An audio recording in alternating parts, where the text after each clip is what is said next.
से लेके आखिर तक केले कैसे रहती है और केले में कौन सी अवस्थाएं आती है, क्या क्या छोटी मोटी चीजें रहती है जो हम देखते नहीं है, जैसे समझते नहीं है, लेकिन एक बात में आके रुकेगी जहाँ पे हम हायर प्रोडक्टिविटी के लिए झगड़ते रहते हैं, और वो चीज है न्यूट्रिशन मैनेजमेंट। ठीक है, और न्यूट्रिशन मैनेजमेंट में हमें समझने जैसी बातें हैं कि न्यूट्रिएंट्स में 3 प्रकार के न्यूट्रिएंट्स रहते हैं। इसको एक बोलते हैं ऑर्गेनिक फर्टिलाइजर, बायोलॉजिकल फर्टिलाइजर और केमिकल फर्टिलाइजर। ये 3 प्रकार के फर्टिलाइजर मार्केट में अवेलेबल है, एक ऑर्गेनिक, केमिकल और बायोलॉजिकल। बायोलॉजिकल यानी जीवाणुजन्य, जीवाणु खाद बोलते हैं जिसको, ऑर्गेनिक यानी सेंद्रीय खाद बोलते हैं, और केमिकल यानी रासायनिक वाले खाद। ऐसे 3 प्रकार के खाद जिसको आप जानते हो, ये 3 प्रकार के खाद है।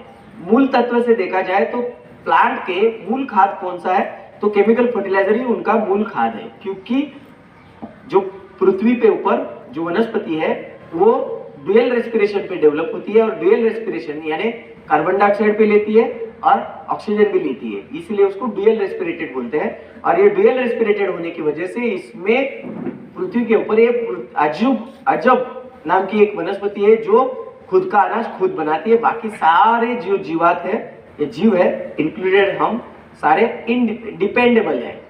क्या है? डिपेंडेबल है। खाली वनस्पति है कि जो इंडिपेंडेंट ग्रो होती है, उसको किसी के सहारे की या किसी के डिपेंडेबिलिटी की आवश्यकता नहीं है। क्लियर है? तो ऐसे में जो केला है, केला भी इंडिपेंडेंट है, और ऐसे इंडिपेंडेंट में जो जमीन के अंदर जो आपने कभी दिया नहीं, जो जमीन में था जैसे था, तो पृथ्वी की रचना को देखते हैं तो 45%, कितना परसेंट? 45% पानी है, सॉरी जमीन है। कितना परसेंट? 45% जमीन है, 25% उसके ऊपर पानी है, 25% हवा है, और 5% सेंद्रीय तत्व है जिसमें ऊर्जा है, लाइट के साथ आई 5%। ऐसे 100 है। आप सोचोगे कि 71% पानी है तो 45% कैसे हुई मिट्टी? तो जो जमीन, पानी के नीचे भी जमीन ही है, पानी के नीचे भी क्या है? जमीन ही है। तो वो 45% इस पृथ्वी के ऊपर है। करेक्ट? तो इस 45% में जो मिनरल्स है, 45% होने की वजह से कोई भी दुनिया में कहीं भी पौधे बढ़ सकते हैं, ग्रो हो सकते हैं। जहां मिनरल है वहां पौधा ग्रो हो सकता है। उसको फेवरेबल एनवायरनमेंट मिल गया तो वैसे वैसे वो जेनेटिकली मॉडिफाई होता है और वहां वो सर्वाइव हो जाता है। तो जैसे हमने देखा कि ठंडी का एरिया है तो एकदम छोटे वाले पत्ते, गर्मी का एरिया है वहां भी छोटे वाले पत्ते, और जहां क्लाउडी एनवायरनमेंट है वहां बहुत बड़े पत्ते। ऐसे वो जेनेटिकली खुद को मॉडिफाई करता है, लेकिन सर्वाइव हर जगह पे है जहां पे जीव सृष्टि है, जहां पे ऑक्सीजन है। समझ में आ रहा है ना? तो अभी इसको न्यूट्रिशन क्या चाहिए, कैसे चाहिए, न्यूट्रिशन कैसे रहते हैं? तो जो मिनरल्स है, जो जमीन जिससे जमीन बनी है, ऐसे मिनरल्स ही उसके खाद है। लेकिन हम लगातार खेती करते रहते हैं, और उसके जो रूट है क्रॉप के, हम जिसको लेते हैं क्रॉप के तहत हम खेती करते हैं, उसके रूट है वो 9, 10, 11 इंच के नीचे सर्वाइव नहीं होते। इसकी वजह से 11 इंच की मिट्टी में जो भी तत्व उनको चाहिए, 16 तत्व की आवश्यकता है, 16 खनिजों की आवश्यकता है, उसमें से 3 जमीन से ही नेचुरली मिल जाते हैं, एनवायरमेंटली मिल जाते हैं। बचे 13 हमें आर्टिफिशियली देने पड़ते हैं। क्यों देने पड़ते हैं? शुरू की स्टेज में वो जमीन में रहते हैं स्टोरेज में, लेकिन लगातार हम उपज लेने की वजह से वो खत्म हो जाते हैं। क्लियर हो रहा है? इसकी वजह से हमें फर्टिलाइजर के एप्लीकेशन करने की आवश्यकता रहती है। फर्टिलाइजर के एप्लीकेशन करने की आवश्यकताएं रहती है। क्यों रहती है? क्योंकि हम उपज बार बार ले रहे, तो जमीन की उस कक्षा को, फर्टाइल कक्षा को वो खाली कर देती है, और खाली होने की वजह से वो हम क्या करते हैं, उसको रिफिल करते हैं। करेक्ट? समझ में आ रहा है? आगे बढ़ते हैं। तो ये खनिजों में 13 जो खनिज तत्व है, यही इसके मूल खाद्य है। सेंद्रीय पदार्थ, जो सेंद्रीय खाद है, वो वनस्पति का डायरेक्ट खाद नहीं है। बायोलॉजिकल खाद वो भी वनस्पति का डायरेक्ट खाद नहीं है, लेकिन फिर भी उसको हम खाद क्यों बोलते हैं? क्योंकि बायोलॉजिकल फर्टिलाइजर NPK के जो फर्टिलाइजर यूज करते हैं, बायो फर्टिलाइजर, जैसे नाइट्रोजन फिक्सेशन बैक्टीरिया। नत्र जो है वो अस्थिर है, अस्थिर है, स्थिर नहीं है। वो पानी में गया तो पानी से ड्रेन हो जाता है, हवा में आया तो हवा से निकल जाता है, एक जगह पे स्थिर नहीं है। और फिर क्रॉप को एक साथ नत्र की ज्यादा आवश्यकता भी नहीं है, तो हमें हर दिन नत्र की आवश्यकता है, तो नत्र कहीं ना कहीं उसको स्टोर करने की आवश्यकता है। तो हम जैसे घर बनाते हैं, घर में घर के अंदर एक गोडाउन बनाते हैं, पेठारा बनाते हैं अनाज रखने के लिए, तो ऐसे ही प्लांट के रूट के राइजोस्फीयर स्ट्रक्चर के बगल में, राइजोस्फीयर स्ट्रक्चर के बगल में स्टोरेज करने वाली एक यंत्रणा खड़ी हो जाती है। इस यंत्रणा को बोलते हैं फिक्सेशन। इस ऐसी यंत्रणा कौन बड़ा करता है? ये कुछ बैक्टीरिया बड़े करते हैं। और वो बैक्टीरिया क्या करते हैं? अगल बगल में ऐसे तत्वों का निर्माण करते हैं जो तत्व नाइट्रोजन को ट्रैप करके रखता है। इसलिए ऐसे जीवाणु को हम क्या करते हैं? फर्टिलाइजर के तहत में जमीन में यूज करते हैं, उसको बोलते हैं NFB, नाइट्रोजन फिक्सेशन बैक्टीरिया। ठीक, आगे बढ़ते हैं। बायोलॉजिकल में दूसरा बैक्टीरिया आता है PSB। जमीन में जितनी भी मिट्टी आपने देखी होगी 45% जो जमीन के तत्व है, इसके ऊपर भी देखने जैसी बात क्या है, इसके ऊपर भी फॉस्फेट जो है वो जमीन के ऊपर इनसोल्यूबल फॉर्म में पाया जाता है। कैसे फॉर्म में? इनसोल्यूबल फॉर्म में, सोल्यूबल है नहीं। फिर उसको हम आर्टिफिशियली सोल्यूबल बनाते हैं या नेचुरली कभी जब रिएक्शन बड़े लेवल पे होती है तो थोड़ा स्लाइटली सोल्यूबल हो जाता है। नेचुरल सोर्स क्या है फास्फोरस का? तो रॉक फॉस्फेट, जिसके रिफाइन के साथ हम फॉस्फेट बनाते हैं, या सॉल्ट ऑफ फास्फोरस, जो जमीन के उत्खनन हेतु जब हम पेट्रोकेमिकल जमीन से निकालते हैं वहां से मिलने वाला फास्फोरस, जिससे हम फॉस्फेरिक एसिड बनाते हैं, DAP बनाते हैं, 10-26-26 बनाते हैं, ये सारे केमिकल खाइटर बनाते हैं। लेकिन सोल्यूबल है क्या? सॉलिड फॉर्म में, सेमी सॉलिड फॉर्म में, लेकिन सोल्यूबल नहीं है। तो इसको सोल्यूबल करने के लिए अगर कोई जीवात हमें मदद करे तो प्लांट को वो रेडीली इजीली अवेलेबल हो जाए, इसीलिए हम कुछ जीवात को यूज करते हैं, उसको बोलते हैं PSB, यानी बैक्टीरिया यूज करते हैं, उसको बोलते हैं PSB, यानी फॉस्फेट सोल्यूबलाइजिंग बैक्टीरिया। करेक्ट। ऐसे ही पोटैश के लिए भी कुछ बैक्टीरिया को यूज करते हैं। पोटैश के लिए क्या यूज करते हैं? पोटैश काफी मात्रा में, यानी 60% पोटैश पृथ्वी के ऊपर जो पाया जाता है वो वाटर सोल्यूबल है, और 40% साइट्रस सोल्यूबल है। कितने परसेंट? 40% साइट्रस सोल्यूबल है, 60% वाटर सोल्यूबल है। क्लियर हो रहा है? तो ये जो पोटैश है, इसमें से दूसरा एक पोटैश का गड़बड़ है। पोटैश जो है वो हेवी मेटल है। क्या है? हेवी है, घन है, वजन है। तो इसीलिए पोटैश क्या होता है? बार बार नीचे जाता है। बार क्या होता है? नीचे जाता है। मूल रूट से जो जड़ें हैं, जड़ों से भी नीचे उतर जाता है पानी के साथ, क्योंकि वो सोल्यूबल है तो एक तो साथ पानी में घुल जाता है, और जड़ है तो पानी के नीचे जाता है, यानी घन है तो नीचे निकल जाता है। तो बार पोटैश ना मिलने से पेड़ पौधों में मैच्योरिटी नहीं आती है, फिर जीवात भी आ जाते हैं, फिर फंगस भी आ जाती है, और फिर स्ट्रेस भी आ जाता है। इसलिए पोटैश नीचे जाता है, इसलिए पौधे उसको उठा नहीं पाते हैं। क्यों नहीं उठा पाते? क्योंकि रूट के जड़ों के अगल बगल में वो रहता नहीं है। इसलिए एक जीवात, ऐसी जीवात है जो बैक्टीरिया है जो क्या करती है? पोटैश को मोबिलाइज करती है। पोटैश सोल्यूबल है लेकिन इनमोबिलाइज है। क्या है? इमोबिलाइज है। इसलिए उसको क्या यूज किया जाता है? KMB, यानी पोटैश मोबिलाइजिंग बैक्टीरिया। वो क्या करते हैं? ऐसे एसिड को पैदा करते हैं, आपके जो डाले हुए ऑर्गेनिक फर्टिलाइजर है, यानी गोबर का खाद है या कंपोस्ट फर्टिलाइजर है, ये बैक्टीरिया उसको जाके खाते हैं, और उसकी जो विस्टा है, इस विस्टा से ऐसे एसिड का पैदा होता है, जो एसिड क्या करता है कि पोटैश के ऊपर के सल्फेट को बॉन्ड को तोड़ देता है। जैसे तोड़ता है और आपका खुद का बॉन्ड देता है, तो वो हल्का होकर तैरना चालू हो जाता है। तो जो राइजोस्फीयर है उसको कैच होल्ड एंड मोबिलाइज कर लेता है, यानी एक जगह से दूसरी जगह, यानी रूट के तहत में लाता है। ऐसे 3 जो जीवात यूज करते हैं, इसको बोलते हैं बायो फर्टिलाइजर। इसका इस्तेमाल आप ठंडी और बारिश में करो। कब कब करना है? ठंडी और बारिश, क्योंकि ये जीवात जमीन में सर्वाइव होने के लिए एक तो ह्यूमिडिटी चाहिए और दूसरा टेम्परेचर सही होना जरूरी है। जब 36 प्लस टेम्परेचर जमीन में चला जाएगा तो ये सारे जीवात जमीन में डॉर्मेंसी अवस्था में चले जाएंगे। कौन सी अवस्था में? डॉर्मेंसी यानी क्या? सुप्तावस्था में चले जाएंगे यानी क्या?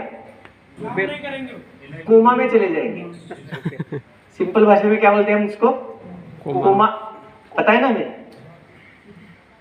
कुछ नहीं, मरा है क्या? जिंदा है क्या? करेक्ट में? ये जो अवस्था होती है उसको बोलते हैं डॉर्मेंसी। हम डॉर्मेंसी में चले गए तो डॉक्टर डॉर्मेंसी से बाहर आ जाता है। क्योंकि डॉक्टर डॉर्मेंसी से क्यों बाहर आ जाता है? उसका डेली का पैसे का मशीन बन जाता है ना। तो जैसे ही ये जो जीवात है ये 36 टेम्परेचर जब इंप्रूव हो जाता है तो वो डॉर्मेंसी में चले जाते हैं, इसीलिए उसको छोड़ना कोई काम का नहीं होता है। इसलिए जनवरी के बाद जून तक आप बैक्टीरियल कल्चर यानी बायो फर्टिलाइजर का इस्तेमाल ना करें, क्योंकि उसका ज्यादा फायदा नहीं होगा, ठीक। लेकिन जून से लेके दिसंबर तक आप बायो फर्टिलाइजर का इस्तेमाल कर सकते हो 1 से 2 बार हर दिन। नहीं तो आजकल बहुत बढ़िया भूत लग गए हर एक को। डीकम्पोजर बना ड्रिप में छोड़ते रहो, डीकम्पोजर बना ड्रिप में छोड़ते रहो। अरे वो डीकम्पोजर है क्या? वो तो देखो, वो डीकम्पोजर है क्या? वो है ट्राइकोस्पोरो। वो जब जमीन में जाएगा तो बैक्टीरिया को मार ही देता है, क्योंकि वो फंगस है। वो फंगस बैक्टीरिया को किल करती है। एक्ट समझ रहा है? तो छोड़ो, एक दो बार कारखाना ही बना दिया 20 रुपए में, सस्ती चीज है। करेक्ट है? जरूरत के हिसाब से, हर दिन नहीं, जरूरत हर चीज एक लेवल पे ठीक है, एक्सेस नहीं। आगे बढ़े। ऐसे ही फर्टिलाइजर होते हैं ऑर्गेनिक फर्टिलाइजर, जिसको कंपोस्ट बोलते हैं, छानिया यानी गोबर खाद बोलते हैं, या सिटी कंपोस्ट बोलते हैं, या प्रेसमेंट आता है गोबर से, वेस्ट मिलता है। ये सारे बायोमास, इसको क्या बोला जाता है? बायोमास यानी वनस्पति के ही कुछ उपभाग। वनस्पति को स्वयं पोषित क्यों बोला जाता है? उसके हर एक पार्ट भी काम में आ जाता है। और दुनिया में सबसे गंदा परपोषी कौन है? आदमी, जिसका कुछ काम में नहीं आता है। जो भी आता है उसके काम में आता है, इसका आंख उसको, दूसरे किसी को नहीं। 100 डिपेंडेबल। करेक्ट है? तो ये जो चीज है, ये बायोमास, ये कैसे चाहिए जमीन में? एक क्वांटिटी में चाहिए, ये क्वालिटी में नहीं चाहिए। तो 1 एकड़ केला करना है तो कम से कम 7 टन बायोमास की आवश्यकता रहती है, मिनिमम 7 टन। तो वो पूरे साल जितने केमिकल फर्टिलाइजर आप दे रहे हो उसको वो मोबिलाइज, सोल्यूबलाइज और फिक्सेशन में भी मदद करेगा, और अवेलेबल करके भी देगा। कैसे अवेलेबल करेगा? क्योंकि बैक्टीरिया को खाने के लिए उसका खुराक बैक्टीरिया का क्या है? तो बायोमास है। और बायोमास नहीं रहेगा तो बैक्टीरिया नहीं आएगा, बैक्टीरिया नहीं आएंगे तो केमिकल फर्टिलाइजर आपने जमीन में डाला, लेकिन वो बॉन्ड के साथ डाला, बॉन्ड ऊपर है तो वो खा नहीं पाएगा प्लांट। इसलिए पहले हम केजी में डाल रहे थे, फिर क्विंटल में चले गए, फिर आज टन में डाल रहे, लेकिन रिजल्ट क्विंटल के भी आज टन में नहीं है। क्यों नहीं है? क्योंकि जमीन में वो फिक्स हो रहे। करेक्ट? तो इसके लिए 2 चीजों का इस्तेमाल करो। बायोमास के लिए कम से कम 6 से 7 टन बायोमास। डालने का तरीका, आखिर का रोटरी मारने से पहले फैलाओ। आप जमीन तैयार करते वक्त ही डाल देते हो और उसको पलटी मार के 8 इंच से नीचे, फिर वो जड़ों की कक्षा से नीचे चला जाता है, फिर वो अपने काम में नहीं आता है। इसलिए बायोमास ऊपरी हिस्से में चाहिए। तो ऊपरी हिस्से में रखने के लिए क्या करना है? अभी पोहा खाया तो नींद नहीं आएगी ना? पक्का? पक्का आती है, नेचुरल चीज है, ठीक है ना? गलत समय पे क्लास चालू है। तो अगर बायोमास हमने नहीं डाला तो जो ऑर्गेनिक एसिड जमीन में तैयार होते हैं वो नहीं होंगे, और ऑर्गेनिक एसिड नहीं तैयार होंगे तो केमिकल फर्टिलाइजर का अपटेक रुक जाएगा। तो आप केमिकल फर्टिलाइजर पे कितना भी खर्चा जोर लगा के करो, काम पूरा नहीं आएगा। करेक्ट? आगे बढ़ते हैं। केमिकल फर्टिलाइजर जो है उसकी जो रिक्वायरमेंट है वो केजी में रहती है। कौन से? पहले 3 न्यूट्रिएंट्स की एन, पी और के केजी में रिक्वायरमेंट रहती है, बायोमास टन में रिक्वायरमेंट रहती है, और माइक्रो न्यूट्रिएंट्स से पहले एक बीच में आता है सेकेंडरी न्यूट्रिएंट्स, उसकी मन में रिक्वायरमेंट रहती है। मन यानी 20 किलो का मन, करेक्ट, क्विंटल, केजी, मन उसके नीचे यानी मिलीग्राम, किलोग्राम, टन, और माइक्रो न्यूट्रिएंट जो होते हैं वो मिलीग्राम लगते हैं। कितना लगते हैं? मिलीग्राम, यानी मिलीग्राम कई जगह पे मिलीग्राम, और कई जगह पे डायरेक्ट ग्राम। ग्राम शुरू होता है 100 से आगे, 100 से अंदर मिलीग्राम होता है, लेकिन लिखते समय हम 999 यानी 999 तक mg लिखते हैं, करेक्ट। डॉट लेके लिखने से अच्छा ही mg लिखो, करेक्ट है। तो ये सारी चीजों का उल्टा कर रहे हैं। आज क्या हो गया, दुकानदारों को बिजनेस अच्छा प्रॉफिट किस में, केमिकल बेच के नहीं है, केमिकल फर्टिलाइजर तो माइक्रोन्यूट्रिएंट में है, और किसी में फलाना में है, सेंद्रिय में है, डिम्का में है, तो उन्होंने मिली का ग्राम कर दिया, किलो का टन कर दिया, और उसकी बेसिक न्यूट्रिशन चेंज को तोड़ दिया। गलती उनकी नहीं है, गलती हमारी है, क्योंकि हमें पता नहीं। अगर हम मांगने जाएंगे कि ये दे दो तो उनको देना ही है, हम मांगेंगे नहीं तो जो उनके प्रॉफिट है वो देंगे। हम भी ऐसा ही करते हैं, करेक्ट। पहले हम अच्छा माल बेचने के पीछे नहीं लगते, गाड़ी आ गई तो जो गिरा है उसको आग चुरा के उसको पहले बीच में कैसे दबाया जाए, करेक्ट, जिसमें प्रॉफिट है, नहीं तो वो नेट लॉस है। हर एक की है सोच, ऐसी ही रहेगी, आदमी है तो सोच है। तो जो केमिकल फर्टिलाइजर है उसमें भी फिर 2 प्रकार के केमिकल फर्टिलाइजर मिलते हैं। 2 प्रकार के केमिकल फर्टिलाइजर में कौन से केमिकल फर्टिलाइजर है, एक वाटर सोल्यूबल आते हैं, दूसरे हार्ड फर्टिलाइजर आते हैं। हार्ड यानी जमीन से देते हैं, वाटर सोल्यूबल यानी ड्रिप से देते हैं, करेक्ट है। जितने भी वाटर सोल्यूबल है वो उसके साथ सोल्यूबलाइजेशन के लिए एक वैलेंसी को लेके आते हैं, यानी उसके साथ के बॉन्ड को लेके आते हैं। वो बॉन्ड होता है एसिडिक। क्या होता है?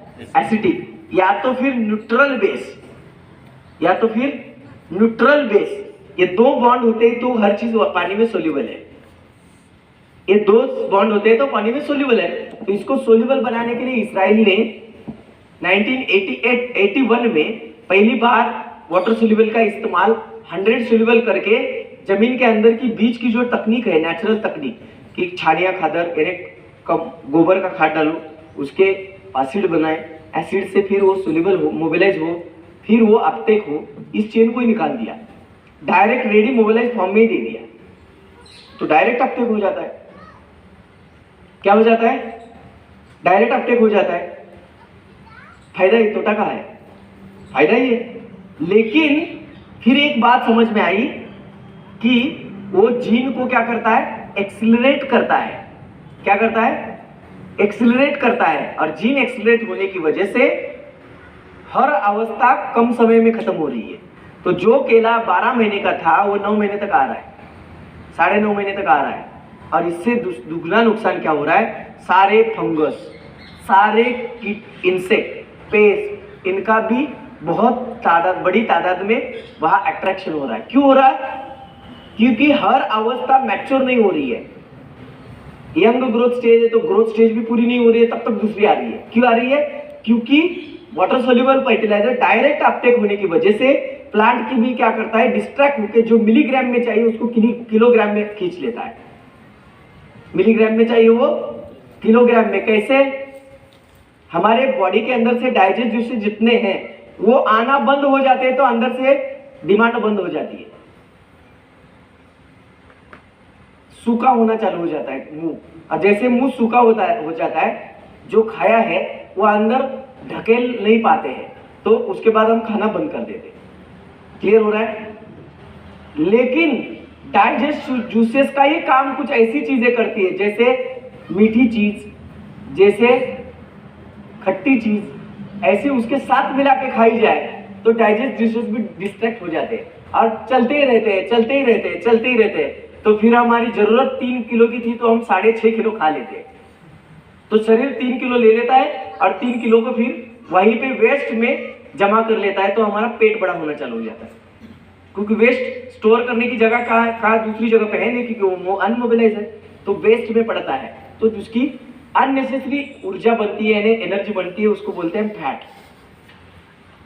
करेक्ट है। ऐसे ही फिर शरीर में क्या हो जाके वाटर सोल्यूबल फर्टिलाइजर की जरूरत ही ज्यादा अपटेक होने की वजह से, एक्सेलरेशन होने की वजह से जितनी जरूरत थी उतना हाइड्रोलाइज हो गया, बाकी का अनडाइजेस्टिव फीड फ्रूट जो है वो बॉडी में पड़ा रहा, तो इसको डाइजेस्ट नहीं हो पाता है, तो प्लांट क्या करता है, उसको खत्म करने के लिए नेचुरली उसके ऊपर डिसीज क्रिएट करता है। वो डिसीज फिर खाली प्लांट के पत्तों को डिसीज खत्म नहीं करता है, फिर बॉडी में भी इंफेक्शन फैला देता है। समझ में आ रहा है? क्लियर हो रहा है? आपको वोमिटिंग होती है। कब वोमिटिंग होती है?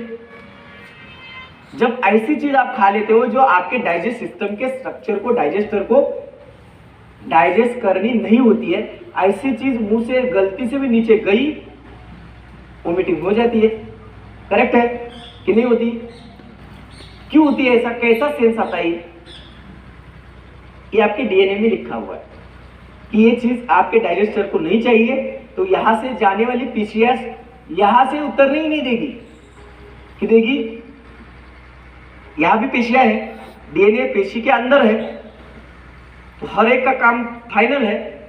इधर के पेशी का काम क्या है कि सेंस को आगे भेजो, तो इधर के भी सेंस है, हर एक यहाँ सेंस के लिए काम कर ही रही है पेशियां, तो ऐसे करती है। तो केमिकल फर्टिलाइजर में करना क्या है, तो वाटर सोल्यूबल फर्टिलाइजर का इस्तेमाल इसराइल ने किया था खाली वाटर सोल्यूबल वेजिटेबल के लिए, और आज भी लोग वो वेजिटेबल के लिए ही इस्तेमाल कर रहे हैं।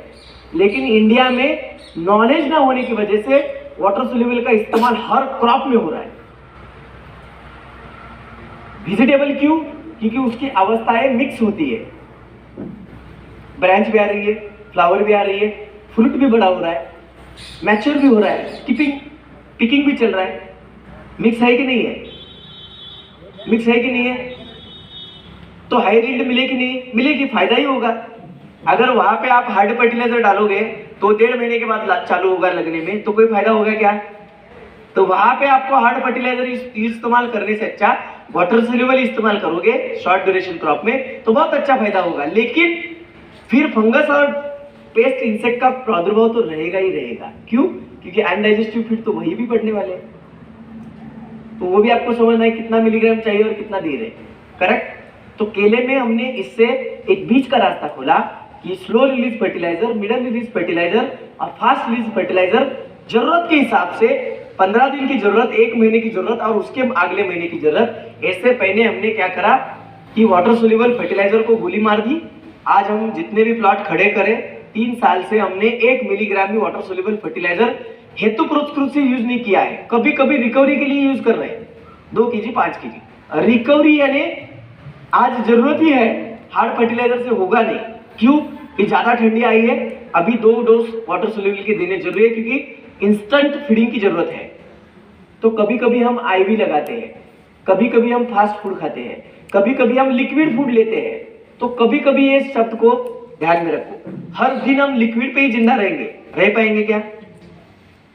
रोटी और उबला हुआ राइस, ऐसा फर्क है। करेक्ट है? तो कभी कभी इस्तेमाल, जैसे डिलीवरी हो रही है 3 डोज ड्रिप एप्लीकेशन, ठीक है, प्लांटेशन से हर 15-15 दिन पे पहले 4 ड्रिप एप्लीकेशन, ठीक है, बाकी सब 3 बेसल डोज ही देने हैं। लेकिन बेसल भी जमीन में जाके, वो भी फिर केमिकल फर्टिलाइजर को बायोमास ना मिला तो फिर वो ट्रैवल करता रहे, जमीन में फिक्स होता रहे, और 100 केजी से 10 केजी मिले, 90 केजी का खर्चा अपने जेब पे प्रेशर डाले। इससे अच्छा हमने क्या किया, फिर इसके एक डेपो सिस्टम को डिजाइन किया। किसको डिजाइन किया? डेपो सिस्टम को डिजाइन किया। जाना है आपको? निकलना है? हाँ, यही पे है, ठीक है।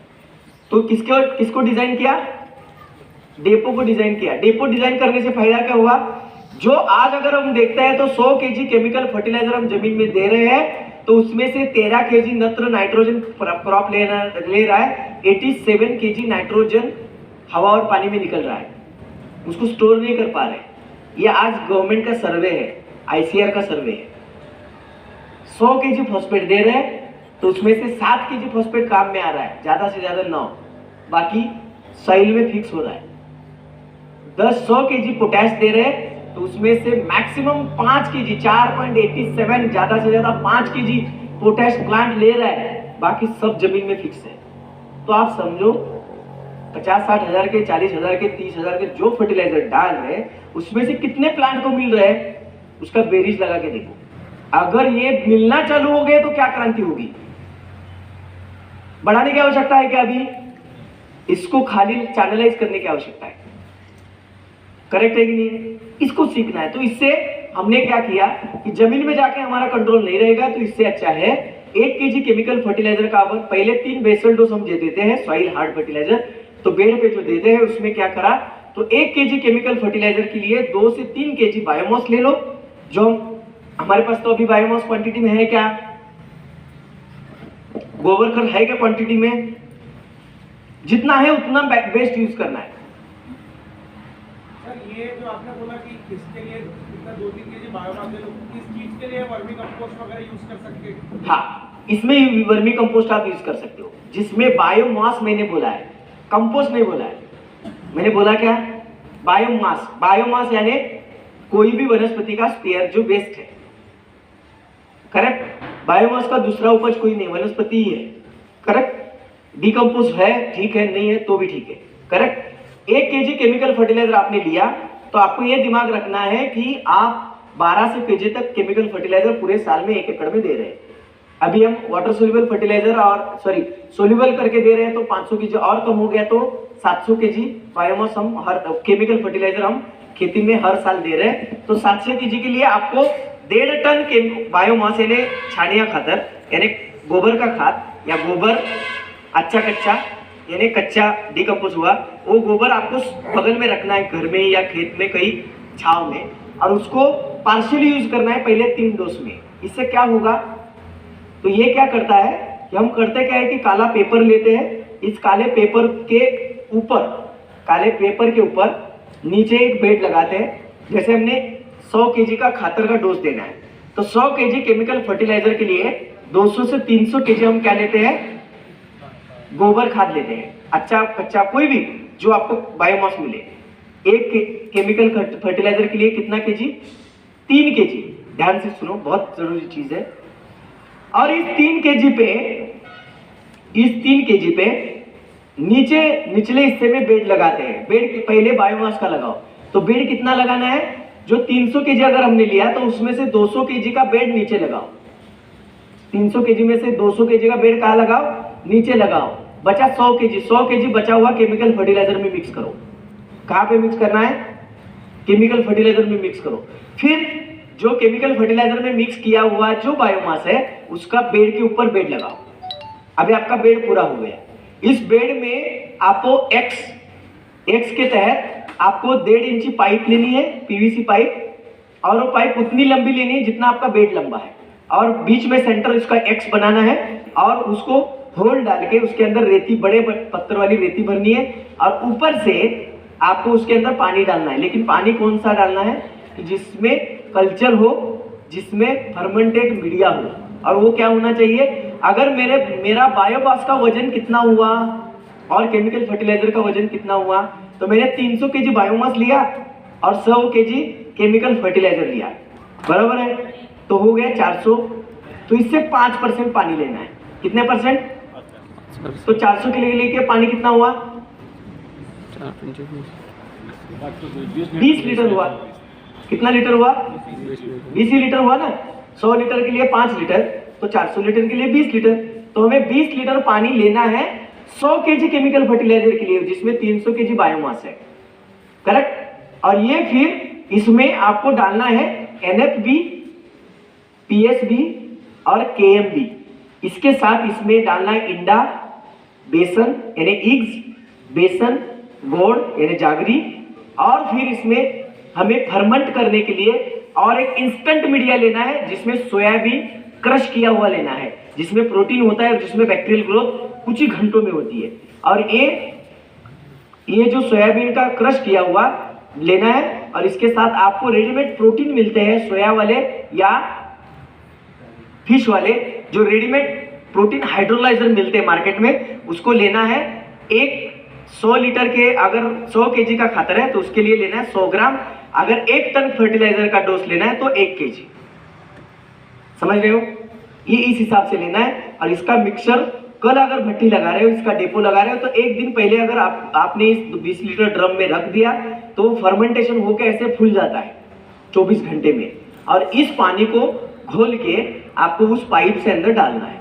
जैसे पाइप एक्स में कैसे हमने कहा क्या किया, बेड में उसको पुश करना है। जैसे बेड में आप पुश करोगे तो आप बेड से इस कोने से बीच तक एक पाइप आई, उस कोने से इस बीच तक दूसरी पाइप आई।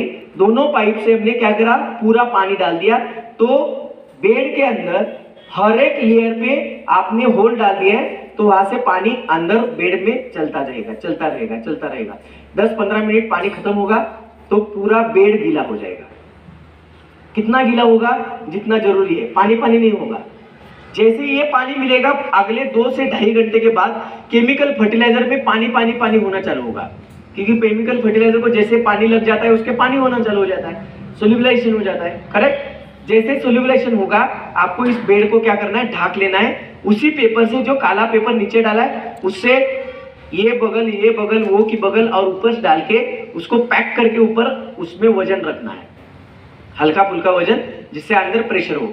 और 5 दिन तक उसको देखना नहीं है, लेकिन ये बेड लगाना है छांव के नीचे। अभी इसमें हुआ क्या, जो बैक्टीरिया जमीन में राइजोस्फीयर का काम कर रही थी, जो बायोमास आपका राइजोस्फीयर माइक्रोबायोलॉजी का काम कर रहा था, और इसके बॉन्ड तोड़ के अवेलेबल फॉर्म में लाके खुराक यानी न्यूट्रिशन के तौर पे दे रहे थे। इस चेन को हमने जमीन में ना पूरा होते हुए, जैसे इसराइल ने अपना दिमाग लगाया हुआ उधर एसिड दे दिए, हमने नेचुरल ऑर्गेनिक एसिड दे दिए और उसको पूरी तरह से वाटर सोल्यूबल बना दिया। लेकिन मिडल और स्लो रिलीज वाटर सोल्यूबल, क्योंकि उसको ट्रैप होता है बायोमास और बायो ऑर्गेनिक एसिड में। समझ में आ रहा है? क्लियर? तो उसके बाद 5 दिन के बाद इस पेड़ को खोलो, तीसरे दिन इसमें हाथ डाल के देखो, हाथ में छाले आएगी, इतनी गर्मी आएगी। इस गर्मी से होता क्या है कि केमिकल फर्टिलाइजर का 80 अंश सेंटीग्रेड से ऊपर जब टेम्परेचर चला जाता है तो पोटेशियम और फॉस्फेट अपने आप बॉन्ड टूटना चालू हो जाते हैं, फटाफट बॉन्ड फूटेंगे। गर्मी से क्या होंगे? बॉन्ड फूट जाएंगे। जैसे फूटेंगे वो बायोमास में मर्ज हो जाएंगे। उसके बाद जो आपने पानी डाला था उससे पानी हुआ, उससे ऑर्गेनिक एसिड आएंगे और उसको डीबॉन्ड करेंगे, रीबॉन्ड करेंगे, और सारे सोल्यूबल कंपोनेंट्स बायोमास के अंदर ट्रैप हो जाएंगे, जो पानी में भी नहीं बहते हैं, जो नाइट्रोजन ऑक्सीजन के साथ ऑक्सीलेट भी नहीं होगा, पानी के साथ बहेगा भी नहीं और हवा के साथ उड़ेगा भी नहीं। फॉस्फेट 100 सोल्यूबल होगा, पोटेशियम 100 मोबिलाइज होगा। अभी आपने क्या करा कि 2 रुपए की चीज को 5 रुपए बनाया, 10 रुपए की वैल्यूएबल बनाया। सिंपल, अपने पास की सारी चीजें, लेकिन इससे आप 30 से 40% फर्टिलाइजर के डोज कम कर सकते हो। रिजल्ट आपको 200 गुना बढ़ के मिलेंगे। हर दिन प्लांट को खुराक मिलेगा। इसके अंदर ही राइजोस्फीयर की रूट और फंगस ग्रो हो जाती है और डायरेक्ट सप्लाई चालू हो जाता है। आपको ड्रिप के अगल बगल में दे देना है। फिर 5वें दिन आप उसको अगर तोड़ते हो और आप देखते हो तो नाजुक दिखेगा, अंदर 1 मिलीग्राम केमिकल फर्टिलाइजर आपको दिखेगा, गायब हो जाएगा। कहाँ गायब हुआ? मर्ज हो गए, बॉन्ड टूट गए, नैनो लेवल पे चले गए, माइक्रो लेवल पे चले गए। सिंपल बात है कि गलत है? आसान है कि नहीं है? इधर दुकान पे आप पीस के 1000-1200-1400 की बोरी लाने से अच्छा उस बोरी को 100 बना के दो, 100% अवेलेबल फॉर्म में दो, जिससे जमीन नहीं बिगड़ेगी, जिससे टॉक्सिसिटी नहीं बढ़ेगी, प्लांट को हर दिन वाटर सोल्यूबल जैसा खाना मिलेगा। ऐसे पहले 3 डोज, उसके बाद जो बचे केमिकल फर्टिलाइजर है आखिर के डोज में इंस्टेंट रिक्वायरमेंट में हम क्या करते हैं, इसी हार्ड फर्टिलाइजर को एसिड वैलेंसी देके उसको सोल्यूबल करके फिर आखिरी तार में 10-26-26, 12-32, 16, डीएपी 24-24-0 ये सारे डोज ड्रिप से छोड़ देते हैं। पहले 3 डोज होने के बाद रिक्वायरमेंट जब बढ़ जाती है, यंग ग्रोथ स्टेज आ जाती है और बड़े तादाद में न्यूट्रिएंट्स की रिक्वायरमेंट रहती है, तो हम इसी हार्ड फर्टिलाइजर को सोल्यूबल बना के 100 ड्रिप में देते हैं। और इसी तरह से 3 साल तक हम एक्सपोर्ट में अभी किसानों के जो 60,000 के, 40,000 के, 50,000 के खातर जा रहे थे, वो अभी बोल रहे हैं कि 30% से रिड्यूस भी हो गया और रिजल्ट कहां से कहां चलेगी। करेक्ट? अभी इसमें कुछ सवाल है तो पूछिए, हम कंक्लूड करेंगे।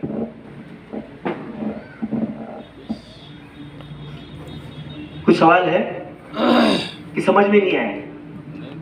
आया? आपने बताया कि ये पीएचडी और ये बैक्टीरिया लेना है तो कितने लेने हैं मतलब? हाँ, ये किसी ने पूछा ही नहीं, लेना मैंने बोल दिया, कितना लिया बोला नहीं, एग्स कितने डाले बोले नहीं, बेसन कितना डाला बोला नहीं, सोयाबीन कितना डाला बोला नहीं, फिर किसी ने पूछा भी नहीं, लिख लिया, छोड़ दिया। आदत लग गई है। गांधी जी ने बोल दिया भारत को मैं बदल दूंगा, हमने सोच लिया बदल गया भारत। आदत छोड़ दो। क्यों? क्या पूछना जरूरी है ना? कैसे आप जाओगे, इसको इंप्लीमेंट करोगे नहीं, मुझे पता है, क्योंकि आपने पूछा नहीं तो इंप्लीमेंट कहाँ करोगे? करेक्ट? तो ये मात्रा भी पता होनी जरूरी है ना? करेक्ट है? तो 100 लीटर पानी में, अभी 100 लीटर पानी, उससे 5% यानी 95% पानी ऐड होने, यानी खातर ऐड करने का। 100 लीटर पानी कितने क्वांटिटी के लिए चाहिए? मोटा मोटा अगर 100 केजी फर्टिलाइजर के लिए 20 लीटर पानी लग रहा है तो 1 टन केमिकल फर्टिलाइजर डालना होगा, तो आपको 100 लीटर पानी की आवश्यकता रहेगी। कैलकुलेशन क्लियर हो रहा है? क्लियर हो रहा है? करेक्ट? तो 100 लीटर पानी की मात्रा में बताऊंगा, उसको आप जितना छोटा बड़ा मर्जी आप बनाओ। तो 100 लीटर पानी अगर आप लेते हो तो उसमें 8 केजी कम से कम जागरी चाहिए। क्या चाहिए? जागरी। 20 एग्स चाहिए, अंडा, एग्स 20 20 क्वांटिटी। अंडे को क्या करना है? उसके अंडे को क्या करना है? पानी में लेना है। कितना पानी लेना है? एक अंडे के लिए 200 ml पानी।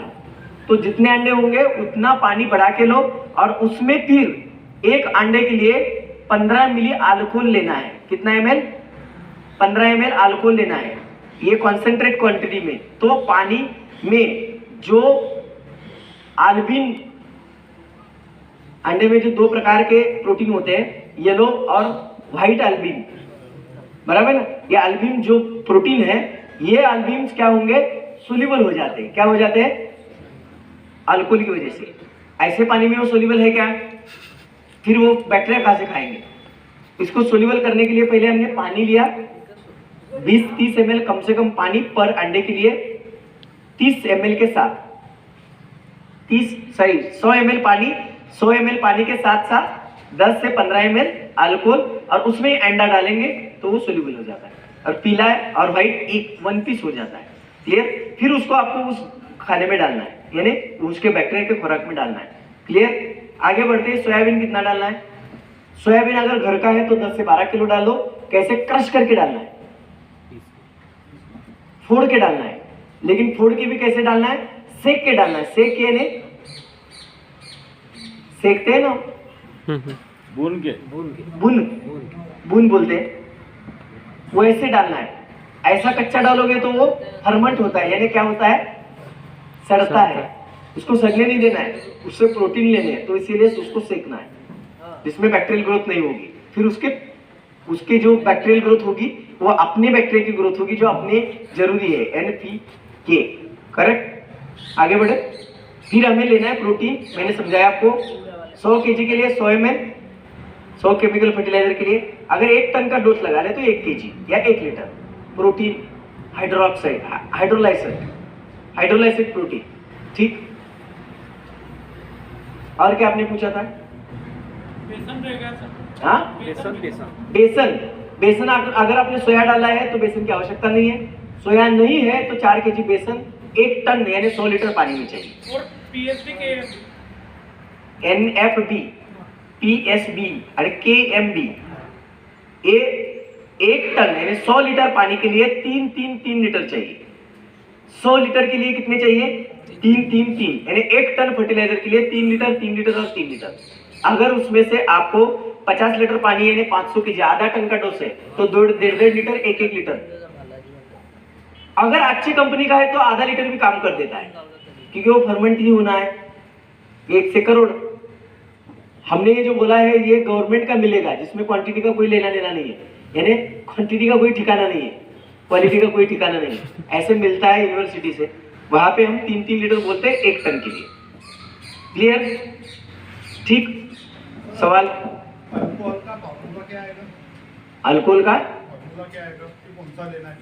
फार्मूला कोई आता नहीं है, वो तो शराबी है, शराबी है।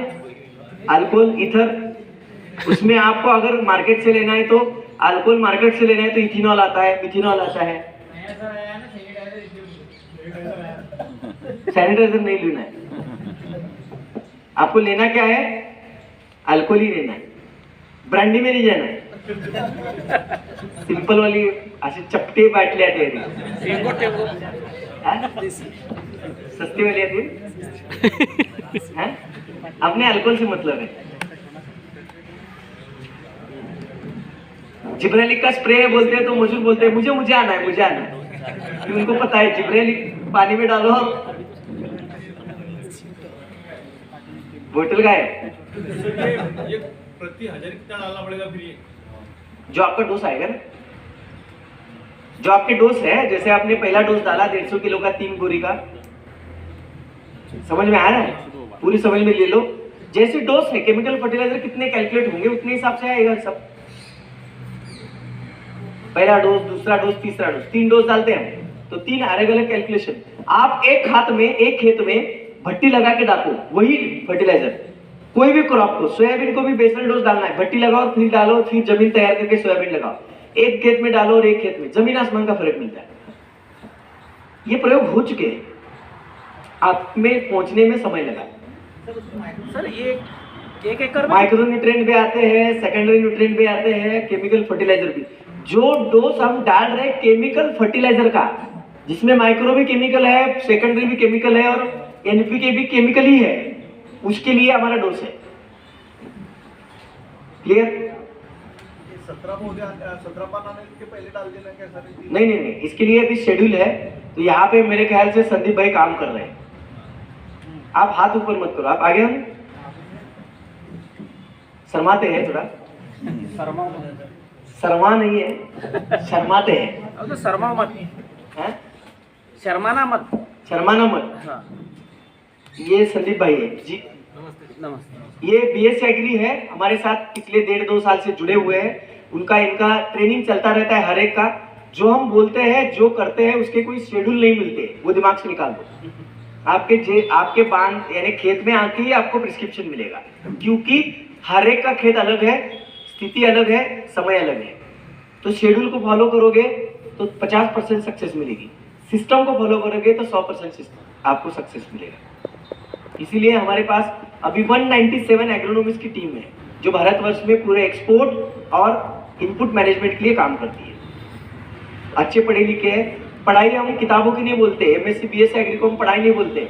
10वीं वाले भी इतने पढ़े हैं 7 साल तक कि उनको एग्रीकल्चर के एमएससी पीएचडी वाले उनके सामने बैठते तो भी डर जाते हैं, वो इतना एक्सपीरियंस ले चुके हैं। करेक्ट है?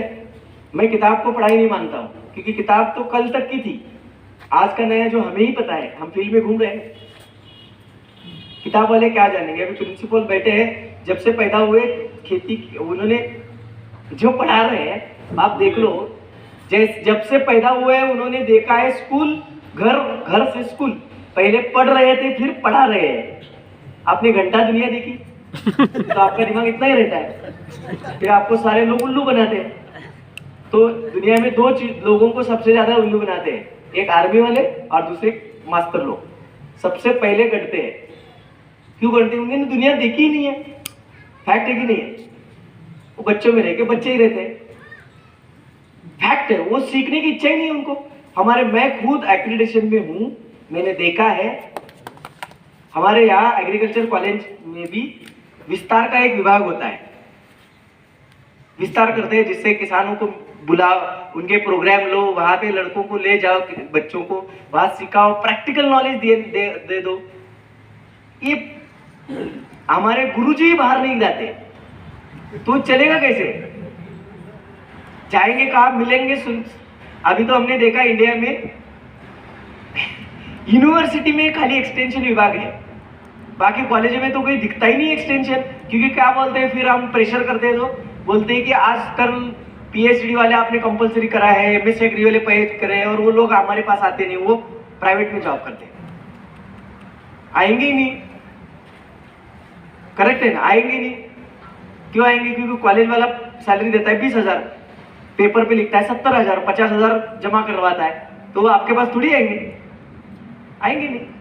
प्राइवेट में उसको अच्छा मिलता है, वह निकल जाता है, करेक्ट। तो ये आएंगे। आप जितने लोग इंटरेस्टेड है, आगे बढ़ना चाहते हैं, छोटे छोटे क्षेत्रों में बढ़ना चाहते हैं, इनको अपने नाम नंबर लिखवाओ। हर महीने में 2-2 बार आते हैं, बाद आपके खेत तक आएंगे, एक सिस्टम लगाएंगे। इस सिस्टम से आप आगे बढ़ते रहो। संतोष हुआ तो ठीक, नहीं हुआ तो आप डायरेक्ट ऑफिस तक संपर्क कर सकते हो।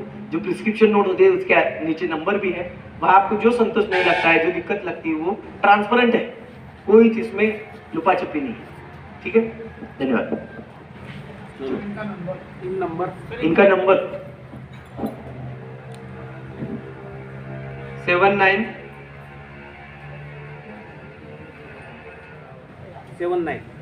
72 19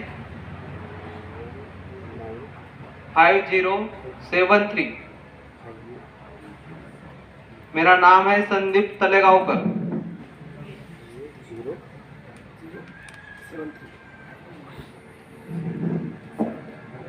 धन्यवाद। और कोई शंका है किसी की? शंका वाले साहब, अब पूछो कुछ तो। हंसते हैं।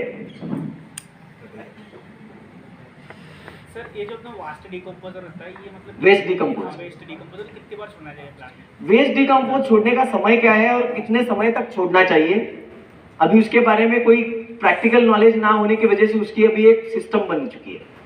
वेस्ट डिकम्पोज डालो, लेकिन कितने समय तक और कितनी बार, कितने समय के बाद और कितनी बार। जब जब आपके खेत में बायोमास का प्रभाव ज्यादा है, यानी बायोमास वेस्ट ज्यादा गिर जाता है, उसका नाम ही वेस्ट डिकम्पोजर है। नाम क्यों पागल लेते हैं वो, उन्होंने वेस्ट डिकम्पोजर नाम दिया है। जब जब खेत में वेस्टेज है तब दे दो, खेत में कुछ है नहीं फिर भी देते रहते। गर्मी है, ठंडी है, कुछ देखते नहीं है। तो ये समय है कि जब आप जमीन तैयार करी है, नया प्लांटेशन कर रहे हो, तो पहले 1-2-3 महीने तक 1-2 बार दे दीजिए बस, बाकी उसके बाद कोई जरूरत नहीं है। फिर जब आप पिलबाग रख रहे हो, फिर उस वेस्टेज बहुत गिर जाता है, उसके बाद 1-2 बार दे दो, पूरे साल वो सर्वाइव हो जाता है। हर दिन देने का मतलब क्या है? और उसको भी कुछ बढ़ना है ना, वो 1 से लाख हो रहा है जमीन में जाके, बार बार क्यों दे रहे हो, जरूरत क्या है? लेकिन वो फिर बैक्टीरिया को सर्वाइव नहीं होने देगा, और बैक्टीरिया को अगर सर्वाइव नहीं होने देगा, बैक्टीरिया को अगर सर्वाइव होने नहीं देगा तो NPK का काम कौन करेगा? सोचा है कभी आपने? प्रैक्टिकल सोच रखो। एनपीके का रेशियो कितना होना चाहिए? एनपीके का अभी एनपीके का रेशियो रहता है सीजनेबल, यानी आप जैसे ठंडी के मौसम का केला लगाते हो तो उसमें अलग रहता है, गर्मी का लगाते हो तो उसमें भी अलग रहता है, और बारिश के समय का लगाते हो तो उसमें भी अलग रहता है। क्यों अलग रहता है? क्योंकि जब हम बारिश में लगाते हैं तो पूरी तरह से प्लांट पूरा लाइफ एंजॉय करता है, अच्छे एनवायरमेंट भी डेवलप होता है, तो उसको पूरी डेवलपमेंट के लिए समय मिलता है, यानी पूरे 11-11.5 महीने मिलते हैं। बात सही है कि गलत है? सुन रहे कि नहीं सुन रहे? जब हम जून की प्लांटेशन करते हैं तो अप्रैल मई तक हमारा प्लांट सर्वाइव है कि नहीं है? यानी 10.5-11 महीना पूरा लेता है। जब हम गर्मी का लगाते हैं तो 9-9.5 महीने में कट जाता है, ठंडी का लगाते हैं तो वो पूरे 12 से ज्यादा महीने ले लेता है। तो इसीलिए समय जितना कम ज्यादा होता है और उसकी अवस्थाएं पूरी जितनी होती है, उस हिसाब से आपको 20% जो एनपीके है उसकी मात्रा भी कम ज्यादा करनी आवश्यक है, लेकिन वो हम करते नहीं क्योंकि हमें पता नहीं। करेक्ट है? हम अगर बेस बना के जून के प्लांटेशन को जाते हैं तो हमें कम से कम पोटेशियम कितना चाहिए, तो कम से कम चाहिए 340 ग्राम, मैक्सिमम आप 500 ग्राम तक दे सकते हैं। कितना आप हायर यील्ड पे जाना चाहते हो, मैक्सिमम आप 500 ग्राम तक पर प्लांट दे सकते हो। ठीक है? फॉस्फेट में उल्टा आते हैं, पोटेशियम पहले बताया उल्टा, 90 ग्राम कम से कम चाहिए, मैक्सिमम आपको 120 से 140 ग्राम तक दे सकते हैं, हाई यील्ड पे आपको जाना है। नाइट्रोजन 180 ग्राम से 240 ग्राम तक आप दे सकते हो। मिनिमम 180 ग्राम, मैक्सिमम 240 ग्राम। और कोई शंकाएं? अब इसमें 20% कम या ज्यादा समय के हिसाब से डालना जरूरी नहीं है, मिलना जरूरी है, खाना जरूरी नहीं है, डाइजेस्ट करना जरूरी है। नहीं तो स्लिम बॉडी वाले कम खाते नहीं है, खाते बहुत है। बरोबर है ना? पचा नहीं पाते तो उनका वेस्टेज बाहर ज्यादा निकल रहा है। गड़बड़ वो है, करेक्ट है ना? फ्लावरिंग के बाद नाइट्रोजन की जरूरत रहती है। हाँ, एनपीके पहले दिन से आखिरी दिन तक चाहिए ही चाहिए। कोई फॉस्फेट हमारे बोलते हैं कि वियान के बाद फॉस्फेट नहीं चाहिए, नाइट्रोजन कम चाहिए, पोटेशियम कम चाहिए, ये बात सही है, कम ज्यादा चाहिए, लेकिन 13 के 13 न्यूट्रिएंट्स डे फर्स्ट से डे एंड तक चाहिए, क्योंकि बॉडी सर्वाइव है ना, लाइव चल रही है। तो ऐसा नहीं है ना कि भाई अभी आदमी बुढ़ा हो गया उसको तो खाना क्या चाहिए यार, चलो छोड़ दो, एक समय दे दो, दूसरे समय ना दो, अब ये दो या मत, ये मत दो।